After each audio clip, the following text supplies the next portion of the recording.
মানেটা খুব সহজ। আমার বাবা একজন শিক্ষক। তিনি নিশ্চয়ই কখনো এত আগে তার মেয়েকে ফোন কিনে দেবেন না, তাই না? হতে পারে।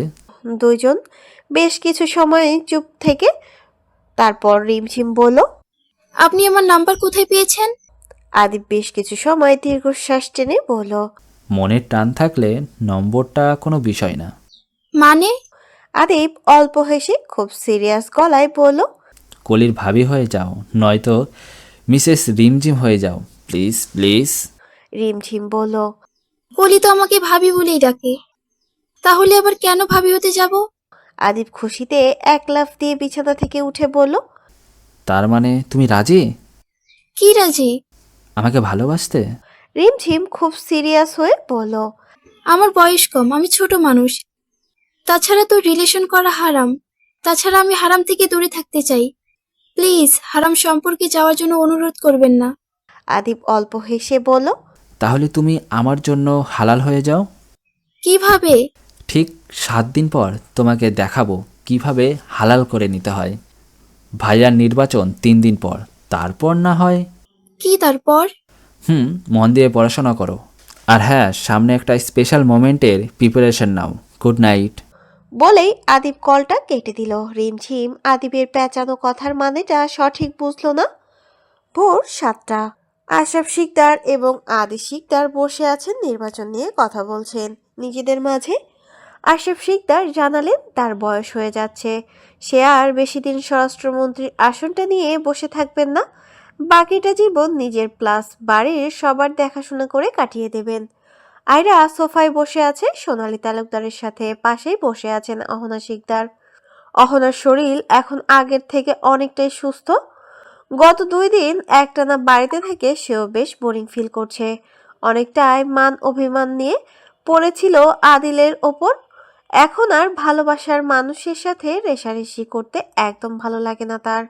ভালোবাসার মানুষ হিসেবে না হোক, বন্ধু হিসেবে তো পাশে থাকা উচিত। 2 দিন পর নির্বাচন, যদি কোনো প্রয়োজন হয় তাকে, তাহলে অবশ্যই সে আদিলকে সাহায্য করবে।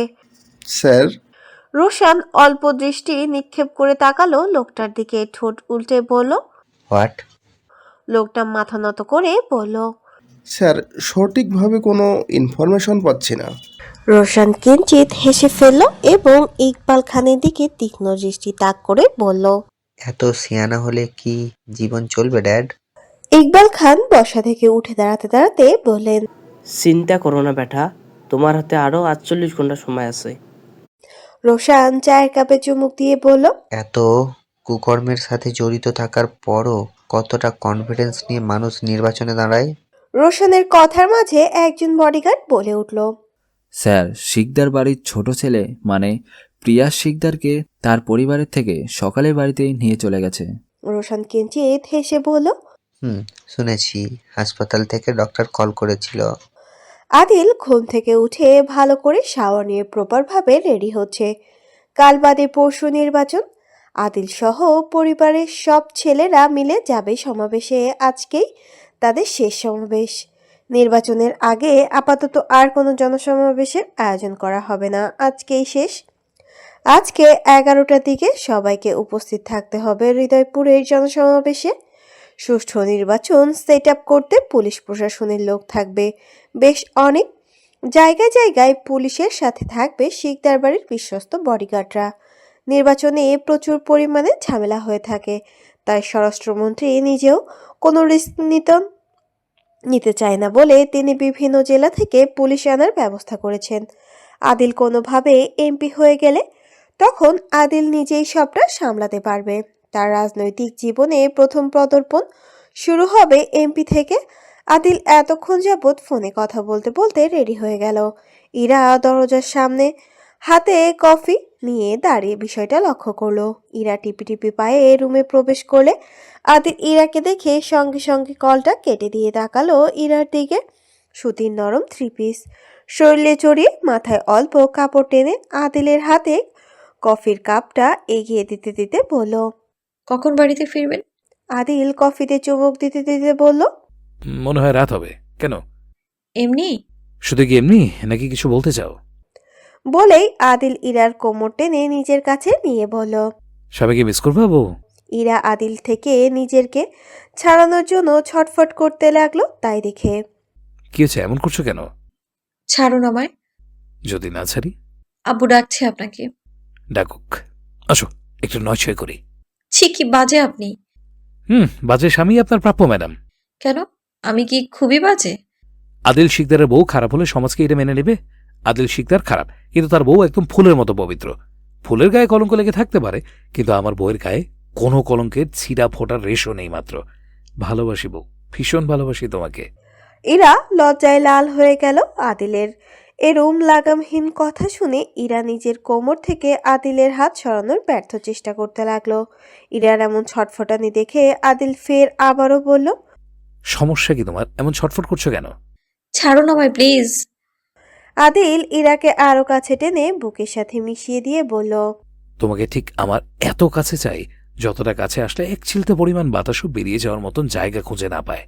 আদিল যেন খুব কষ্ট নিয়ে কথাটা বলল ইরাকে। ইরা নিজেরকে বেশ কিছুটা অপরাধী মনে করলো, তাই ইরা আদিলকে উদ্দেশ্য করেই বলল, আমি একটু ঠিক হয়ে নিই, তারপর না হয়। ইরা বেশ লজ্জা নিয়ে কথা বলতে দেখে আদিল ইরাকে আরেকটু লজ্জায় আড়ষ্ট করতে অল্প হেসেই বলল, তারপর না হয় কি বউ? ওই যে আপনি বললেন। কি বললাম বউ? কিছু না, ছাড়ুন আমায়। আদিল অল্প হেসে বলল, বিয়ে হয়েছে মাসখানেকের উপরে, এখনো সেই প্রথম দিনের মতন এত লজ্জা পেলে চলবে? ইরা চুপ করে দেখছে আদিলকে। ফর্সা চকচকে শরীরের চামড়া, প্রপার ড্রেস আপে বেশ মানানসই সুদর্শন পুরুষ লাগছে আদিলকে। ইরাকে এক পলক দৃষ্টিতে তাকিয়ে থাকতে দেখে আদিল অল্প হেসে সিরিয়াস গলায় বলল, স্বামীকে আঁচলে বেঁধে রাখার ব্যবস্থা করুন ম্যাডাম, নয়তো আপনার স্বামী এমপি হয়ে গেলে তখন আবার দেখবেন অন্য কেউ এসে আপনার স্বামীকে আঁচলে বেঁধে নিয়ে যাওয়ার চিন্তা ভাবনা করবে। ইরা কপাল কুঁচকে ফেলল। আমার কনফিডেন্স আছে আমার স্বামীর প্রতি। আমার স্বামী কখনো অন্য কারো শাড়ির আঁচল ধরে আমায় ছেড়ে চলে যাবে না। তাই নাকি? এত কনফিডেন্স কোথায় পান ম্যাডাম? ইরা আদিলের চোখের তাকিয়ে থেকেই বলল, I trust you, you are my everything. Really? এবার ছাড়ুন। আমাকে ভালোবাসো? না। তাহলে বলবা আমি তোমার সব। কখন বললাম? কিছু মিনিট আগে। মনে নেই, ভুলে গেছি। আদিল দীর্ঘশ্বাস টেনে বলল। কথায় কথায় পাল্টি খাওয়ার জন্য আমার বউই সেরা রে। আদিল যেন এবার কপাল কুঁচকে বলল, এইভাবে ধরে রাখলে জনসভায় যাবো কিভাবে? ছাড়ো আমাকে। এত প্রেম প্রেম পায়, রাতে বললেই পারো। ইরা কপাল কুঁচকে ফেলল। ইরা আদিলের চোখে তাকিয়ে থেকে বলল। আদিল দীর্ঘশ্বাস টেনে বলল। আদিল যেন এবার কপাল কুঁচকেই বলল। ইরা বিশাল অবাক হলো। কে কাকে ধরে রেখেছে, সেই কখন থেকে বলছে তাকে ছাড়ার জন্য। তাকে তো ছেড়ে দিলই না, বরং একটা অপবাদ দিয়ে দিল। এটা কোনো কথা? ইরা মুখ বাঁকিয়ে বলল, শুধু শুধু আমাকে মিথ্যে অপবাদ দিবে না। আমি আপনাকে ধরিনি, আপনি ধরে রেখেছেন আমাকে। প্রেম প্রেম আপনার পেয়েছে, আমার নয়। আদিল ইরাকে উল্টো ঘুরিয়ে পেটের ওপর হাত দিয়ে ঘাড়ে মুখ গুজে দিয়ে বলল, তোমার প্রেম প্রেম পাওয়া আর আমার প্রেম প্রেম পাওয়া বিষয়টা একই হলো না? আমরা দুজনই তো এক, স্বীকার করে নাও। তোমারও প্রেম প্রেম পাই, I don't mind, please tell me now. Ira আদিলকে ধাক্কা দিয়ে সরিয়ে দিয়ে বলল। আমি অসুস্থ ইডিয়েট, আপনি আসলেই বাজে। বলেই ইরা দৌড় লাগালো। আদিল বাঁকা হেসেই বলল, পৃথিবীতে সব স্বামীরাই ইডিয়েট হয় বউ। তুমি সুস্থ হয়ে যাও, তারপর তোমাকে আমিও দেখাবো স্বামীরা ঠিক কতটা বাজে আর ইডিয়েট হয়। আদিল পকেট থেকে ফোন বের করে কল করলো ঈশানের নাম্বারে। আজকাল ভীষণভাবে প্রয়োজন পড়বে ঈশানকে। সাথে আদিব, রিফাত, আশরাফ শিকদার, আদিশ শিকদার, আরও বেশ অনেক লোক থাকবে। বিশেষ করে বডিগার্ডের সংখ্যা থাকবে অগণিত। ঈশানকে কল করার বেশ কয়েক মিনিট পর ঈশান ঘুম ঝরানো কণ্ঠে বলে উঠল, সকাল সকাল ফোন দিয়ে ডিস্টার্ব করার জন্য আমার বন্ধু আদিল শিকদার বিশ্ব সেরা। আদিল কপাল কুঁচকে ফেলল। হুপশালা, সময় দেখ কয়টা বাজে। প্রতিদিন তো ঘুমাই, কিন্তু আজকে ঘুমাইতে পারি নাই। কেন, ডাকাতি করতে গিয়েছি? ঘরে বউ রাখার থেকে ডাকাতি করা ভালো। মানে? কালকে তো তোর বাংলার ভাষার মায়েরে 9-6 করে দিচ্ছে। মানে? আরে মুখ্য বাসর করছে।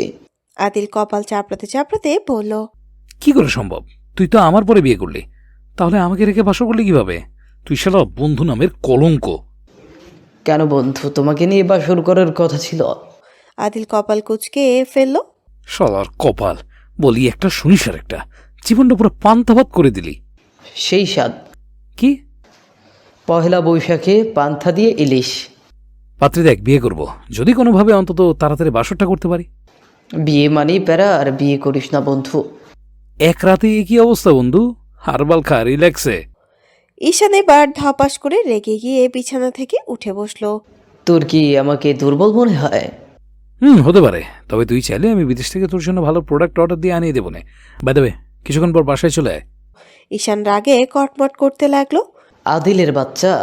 আশরাফ শিকদার রেডি হয়ে ড্রয়িং রুমে বসে আছেন, অপেক্ষা করছেন আদিল এবং আদিবের জন্য।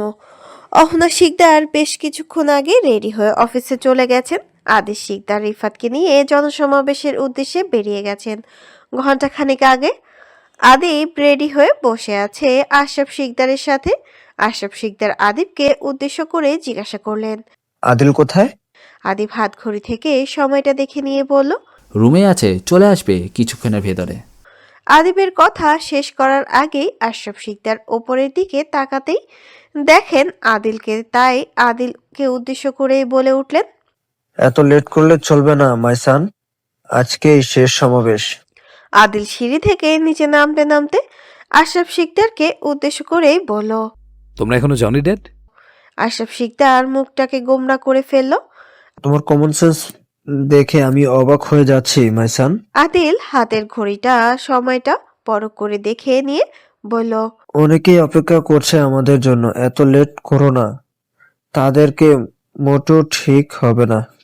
তাছাড়া তুমি ভুলে যেও না আমি একজন স্বরাষ্ট্রমন্ত্রী। তোমার আগে সবাই আমাকে খুঁজবে। কুইক, চলো। আদিল গলা খাগারি দিয়ে বলল, 30 মিনিট আছে এখনো, এই সময় কি যথেষ্ট নয় ড্যাড? আগে পাশ হয়ে নাও, পরেরটা পরে দেখা যাবে। আমাকে চ্যালেঞ্জ করো না ড্যাড, ঠিক জিতিকে তোমাকে দেখিয়ে দেবো। এর মাঝে ঈশান চলে এসেছে শিকদার মহলে। ঈশানকে দেখা মাত্রই আশরাফ শিকদারের মুখে হাসি ফুটে উঠল, এক উজ্জ্বল হাসি। ঈশান এগিয়ে গিয়ে বসলো আশরাফ শিকদারের পাশে। আশরাফ শিকদার ঈশানকে জিজ্ঞাসা করলো, কেমন আছো ইয়াংম্যান? ঈশান খুব স্বাভাবিক গলায় বলল, ভালো আছি আঙ্কেল, আপনি কেমন আছেন? আশরাফ শিকদার বললেন, আলহামদুলিল্লাহ ভালো আছি। দিনকাল কেমন যাচ্ছে ইয়াংম্যান? ঈশান বলল। একদম সেই গাড়ির মতন গড়বড় করে যাচ্ছে। আদিল সবাইকে উদ্দেশ্য করেই বলল। চলো এবার বের হই, গাড়িতে বসে কথা বলো নিজেদের মতন। আশরাফ শিকদার এবং আদিব উঠে গিয়ে আগে আগে চলে গেলেন গাড়িতে। আদিল ঈশানকে ডেকে বলল, শালা, তুই বন্ধু নামের কলঙ্ক, একা একা বাসরটাও করে ফেলেছ। আর তোমার বোন কিনা 9-6 মানেই বোঝে না। ঈশান কিছুটা মজা নিয়ে বলল। আহারে, আদিল চেতে গিয়ে দাঁতে দাঁত কিরমির করে বলল, শালার কপাল, ভাই আর বোন দুইটাই এক, আমার জীবনটা কিনা পান্তাভাত থেকেও খারাপ করে দিল রে।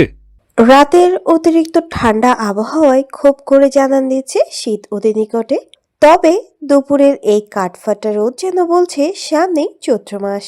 দীর্ঘ সময় নির্বাচনের ভাষণ দেওয়ার ফলে অতিরিক্ত গরমে ক্লান্ত হয়ে গিয়েছে আদিল। আদিল ওয়াশরুমে গিয়ে হালকা ফ্রেশ হয়ে নিল।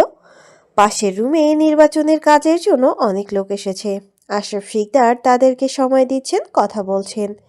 সেই ফাঁকে আদিল কল করলো কলির নাম্বারে। কলির এক্সাম শেষ করে নিশ্চয়ই এই সময়ে বাড়িতে ফিরেছে। আদিল সেই দিন তো অতিরিক্ত রাগে ইরার ফোনটা ভেঙে গুড়িয়ে দিয়েছিল। নতুন ফোন কিনে দেবে ঠিক আছে, কিন্তু পুরাতন ফোন সেই সিমটা আর দেবে না ইরাকে। কলি কল রিসিভ করতেই আদিল বলল, কলি, ফোনটা তোর ভাবির কাছে দে তো। কলি ফোনটা রিসিভ করেই বলল, আচ্ছা ভাইয়া, আমি ভাবির কাছে ফোনটা নিয়ে যাচ্ছি, তুমি একটু অপেক্ষা করো। কলি ফোনটা রিসিভ করে অতি দ্রুত ফোনটা নিয়ে গেল ইরার কাছে। রুমের দরজা খোলাই থাকায় কলি রুমে ঢুকে পড়ল। ইরা কেবল শাওয়ার শেষ করে ওয়াশরুম থেকে বের হয়েছে। তখনই কলি ফোনটা ইরাকে দিয়ে জানায় ভাইয়া কল করতে বলেছে, কথা বলতে চাই। বলেই কলি রুম থেকে বেরিয়ে গেল। ইরা বেশ কিছুটা সংকোচ নিয়ে ফোনটা রিসিভ করে হাতে নিয়ে কানে ধরতেই আদিল বলে উঠল, কি করছো বউ? কিছু না, আপনি? তোমাকে মিস করছিলাম। এই অসময়ে মিস কেন করছেন? মিস করার জন্য কি সময়ের প্রয়োজন হয়? জানি না। ইরাকে লজ্জা পেতে দেখে আদিল অল্প হেসে এক বুক ভালোবাসা নিয়ে বলল। আই লাভ ইউ বউ। ইরা লাজুক হেসেই বলল। চুপ করুন বেহায়ালো, কেউ শুনলে কি মনে করবে? আমার বউকে আমি 100 বার লাভ ইউ বলবো, 150 বার মিস ইউ বলবো, তাতে কে কি মনে করলো আমার দেখার বিষয় না। আই লাভ ইউ বউ। হুম। এতবার লাভ ইউ বলার পর শুধু বউ অতিরিক্ত আনরোমান্টিক হলে যা হয় আর কি। আপনি আনরোমান্টিক। তুমি আনরোমান্টিক। আপনার 14 গোষ্ঠী আনরোমান্টিক। ওকে, কি ওকে? রাতে বাসায় আসি, তারপর না হয় দেখাবো কে বেশি আনরোমান্টিক। না, একদম না। বাসায় আসবো না? একটু আসবেন? বাড়িতে কি আর একটু আসা যায় বউ? আসলে তো পুরোটাই আসতে হবে। এখন রাখি। এই পেতনি বউ, কল কাটবা না। আপনি প্রত্নী? ছেলেরা পেতনি হয় না বউ। প্রত্নী আবার কি? ছি, আপনি কি বাজে মহিলাদের মতো ঝগড়া করেন? তার মানে তুমি কি বলতে চাইছো, ঝগড়া শুধু মেরেই করে? হ্যাঁ, আপনি এটাও জানেন না? কি? ইরা যেন কথাটা মুখ ফসকেই বলে দিল। কি বলল মনে পড়তেই ইরা ধপাস করে ফোনটা কেটে দিল। আদিল মনের অজান্তেই একরাশ প্রাণ উজ্জ্বল হাসি হেসে নিল। হাতে ফোনে টাইপিং করে লিখল। তুমি আছো বলেই জীবনটা এত রঙিনময়। তোমাকে ছোঁয়ার প্রতিটা মুহূর্তই হোক আনন্দময়। ইকবাল খান সহ রোশান বড় এক গাড়ি করে চলে আসে সমাবেশে। আশেপাশে বডিগার্ডরা থাকায় শিখদের বাড়ির লোকেদের নিরাপত্তার কথা চিন্তা করে বডিগার্ডরা কাউকে ভেতরে ঢুকতে অ্যালাউ করে না, যে পর্যন্ত ভেতর থেকে কোনো রকম পারমিশন না আসে। রোশান গাড়ি থেকে বের হয়ে আসলো। সামনে বড় রকমের রুমের দিকে যাবে বলে সামনে থাকা বডিগার্ডরা রোশানকে আটকাতে চাইলে রোশান এক ধাক্কা মেরে মাটিতে ফেলে দিয়ে বলে, হাতটা নোংরা করতে চাইছি না বলে ছেড়ে দিলাম।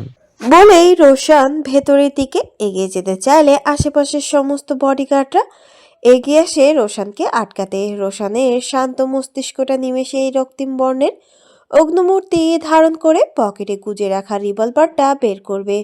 তার আগেই ইকবাল খান বলে উঠলেন, বেটা রিল্যাক্স হও, আমরা এখন হাজার হাজার জনগণের সম্মুখে দাঁড়িয়ে আছি।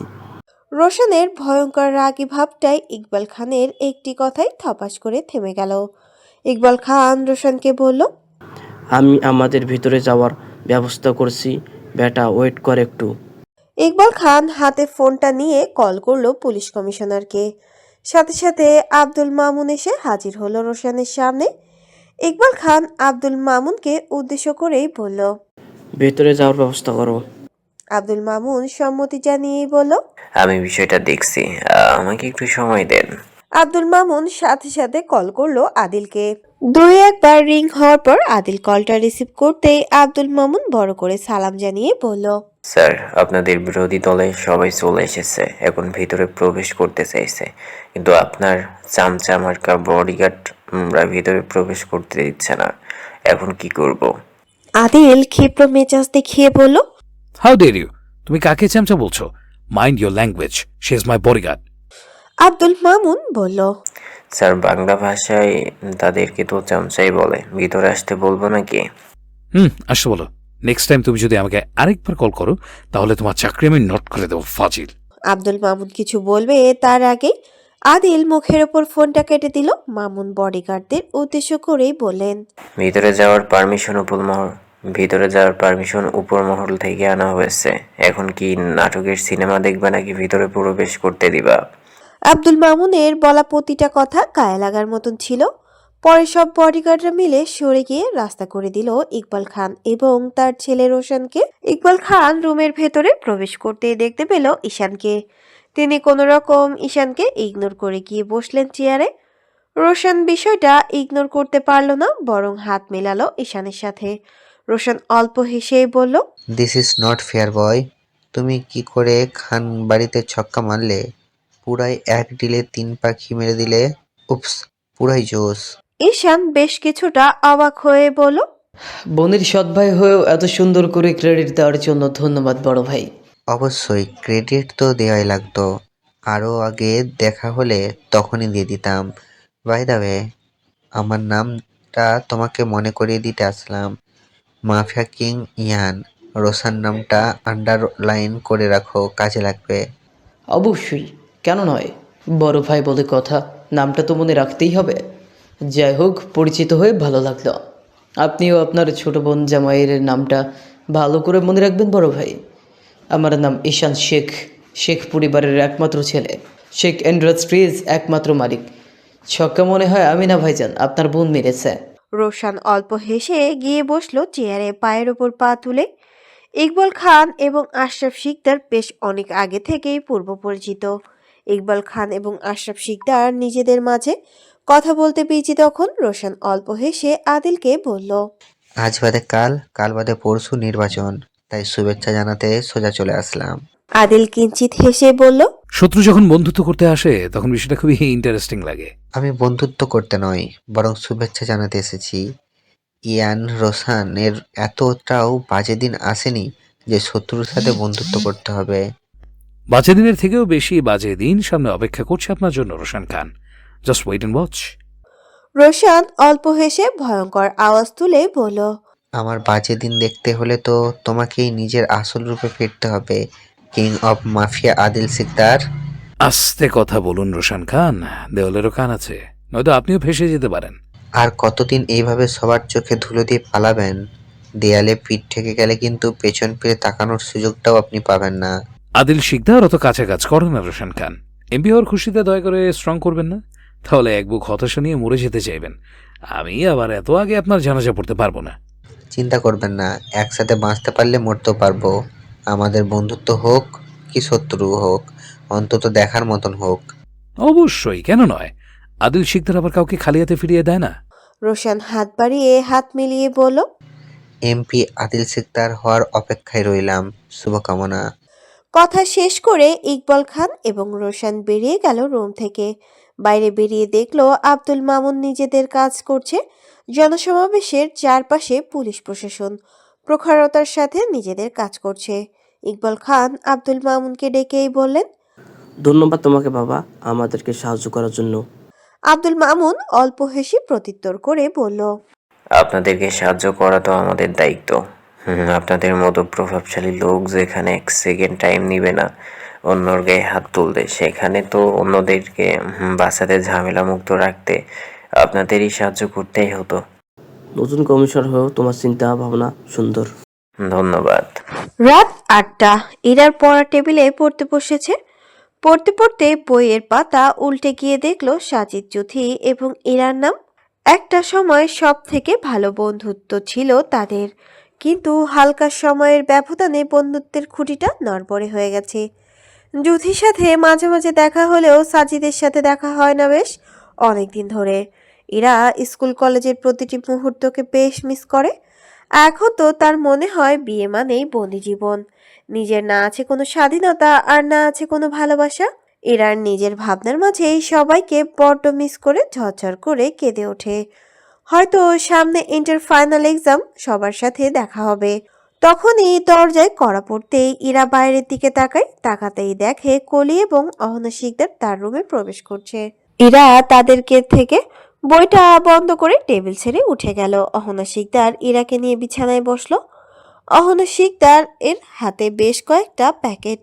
অহনা শিকদার প্যাকেট খুলে বের করলো স্বর্ণের চুড়ি আর পায়েল। তিনি বেশ কয়েকবার লক্ষ্য করে দেখেছেন ইরার হাত পা খালি, তাই অহনা শিকদার কলিকে সাথে নিয়ে শপিং মলে গিয়েছিলেন। অহনা শিকদার ইরার হাতে চুড়ি দুটো পরিয়ে দিয়ে বললেন, বিয়ের পর হাত ফাঁকা করে রাখতে নেই, মেয়েদের সৌন্দর্য প্রকাশ পায় হাতের চুড়িতে আর গলার শ্রেণী। ইরার কপালে আলতো করে একটা চুমু খেয়ে অহনা শিকদার বললেন, আমার কোনো মেয়ে নেই, তুমি আমার ছেলের বউ, মানে আমার মেয়ে। যদি কখনো কোনো সমস্যা হয় তাহলে তুমি সবার প্রথমে আমাকে জানানোর চেষ্টা করবা। আচ্ছা আম্মু। অহনা শিকদার দীর্ঘশ্বাস টেনে বললেন, আমি অনেক চেয়েও আদিলকে রাজনীতি থেকে এক বিন্দু পরিমাণও সরাতে পারিনি, হয়তো আর কোনোদিন পারবও না। আমি একজন রাজনীতিবিদ, এর সাথে সংসারও করছি, তাই আমি জানি জীবন ঠিক কতটা কঠিন।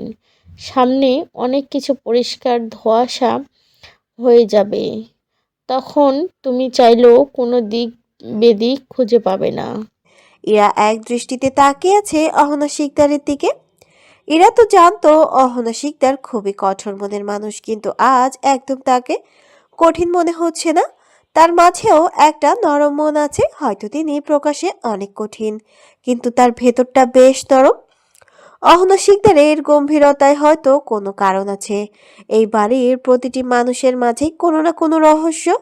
ইরা শ্বাস টেনেই বলল, চিন্তা করবেন না আম্মু, আমি ঠিক শিখে যাব, সময়ের সাথে সাথে যাব সবটা। আপনার মতো হয়তো অনেকটাই স্ট্রং হয়ে যাবে, তখন কেউ চাইলেও আমায় ভাঙতে পারবে না। অহনা শিকদার অল্প হেসে ইরার গালে আলতো ছুঁয়ে বলল, শিকদার মহলের প্রতিটি মানুষ স্ট্রং। এদের দেখা ধোঁয়াশার রূপ যখন তুমি দেখবে, শুধুই অবাক হয়ে যাবে। প্রতিটি মানুষই একটা অভিনেতা অভিনেত্রী।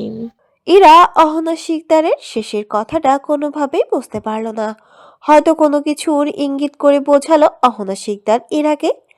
ইরা ফের প্রশ্ন করার আগেই অহনা শিকদার বলে উঠলেন, আজকে আদিলের ফিরতে বেশ লেট হবে, চলো রাতেই ডিনারটা করে নাও, তারপরে শুয়ে পড়ো। অহনা শিকদার আর কলি বেরিয়ে গেল ইরার রুম থেকে। ইরা পায়েলটা পরে তারপর নিচে চলে গেল খাবার টেবিলে। প্রিয়াসের দেখাশোনা করার জন্য ভালো ডক্টর সাজেস্ট করা হয়েছে। ডক্টর দিনে একবার এসে শুধু প্রিয়াসের শরীরের কন্ডিশন চেক করে চলে যান। তবে দিনরাত নার্সরা ডিউটিতে থাকেন, একজন না একজন থাকলে তো আর একজন থাকে। প্রিয়াসের মাথায় অতিরিক্ত আঘাত পাওয়ার কারণে সে কাউকে ঠিক মতন চিনতে পর্যন্ত পারছে না, শুধু চোখ মেলে তাকিয়ে দেখে এদিক সেদিক। মাইমুনা শিকদার এখন দিনের অধিকাংশ সময় বসে থাকেন ছেলের কাছে আর অঝরে কান্না করেন। রাত 11টা নাগাদ আদিল সহ আশরাফ শিকদার বড় গাড়ি করে বাড়ির ভেতরে প্রবেশ করলেন। সারাদিনের ব্যস্ততায় সবার মুখে ক্লান্তির ছাপ। তারা বাইরে থেকে রাতে ডিনার করে এসেছে। আদিল গায়ের কালো কোট হাতে নিয়ে ফোন চাপতে চাপতে রুমে প্রবেশ করলো। রুমের দরজা হালকা করে খোলা ছিল, রুমের লাইটটাও অফ করে রাখা। আদিল ঘড়িতে সময়টা দেখে নিল একবার। বেশ রাত হয়েছে, হয়তো ইরা ঘুমিয়ে গিয়েছে এতক্ষণে। আদিল কোটটা বিছানার এক পাশে রেখে রুমের লাইটটা অন করে সোজা চলে গেল ওয়াশরুমে। ওয়াশরুমে গিয়ে প্রথমেই শাওয়ার নিয়ে নিল, বেশ অনেকটা সময় নিয়ে, প্রায় 20 মিনিট পর টাওয়াল পেঁচিয়ে রুমে প্রবেশ করে। ভেজা চুল বেয়ে টপ টপ করে পানি পড়ছে, চুলের পানি ঘাড় গড়িয়ে বুক পিঠে পড়ছে। আদিল টাওয়াল দিয়ে ভেজা চুলগুলোকে মুছে নিল। আদিল অল্প দৃষ্টি নিক্ষেপ করে তাকালো ইরার দিকে। এক নজর তাকাতেই বুকের ভেতরে তোলপাড় শুরু হয়ে গেল। ইরা গভীর ঘুমে মগ্ন, তবে ইরার কোমর পর্যন্ত জড়ানো চুলগুলো যেন ইরার মুখে এলোমেলো হয়ে পড়ে আছে। শরীরের উপর কমফোর্ট না থাকায় শরীরের প্রতিটি জায়গা স্পষ্ট বোঝা যাচ্ছে। আদিল দেখলো ইরার হাতে স্বর্ণের চুড়ি ঝকঝক করছে, পায়ের উন্মুক্ত ফর্সা পায়ে পায়েলটা যেন আরো বেশি ঝকঝক করছে। জামা বেশ কিছুটা ওপরে উঠে গেছে, এটুকুই কি যথেষ্ট নয় একজন পুরুষকে উন্মাদ করার জন্য? আদিল যেন এক মুহূর্তে গম্ভীর নেশালো চোখে তাকালো ইরার দিকে। হাতের টাওয়ালটা ফেলে এগিয়ে গেল ইরার দিকে। ঠিক এই মুহূর্তে নেশালো লাগলো সবকিছু। ইরার একপাশে বিছানায় গিয়ে বসলো আদিল। ইরার কপালে মুখে ওপর এলোমেলো চুলগুলোকে আলতো হাতে সরিয়ে দিয়ে কপালে শব্দ করে একটা চুমু খেয়ে নিল। অপলক দৃষ্টিতে বেশ কিছু সময় নিয়ে তাকিয়ে দেখলো তার জান বাচ্চা পেতনি বউটাকে। আদিল গিয়ে শুয়ে পড়ল বিছানার এক পাশে। ইরার খুব কাছে। আদিল ইরার কোমর ধরে টেনে বুকে জড়িয়ে নিল, শব্দ করে বেশ কতগুলো চুমু খেয়ে নিল।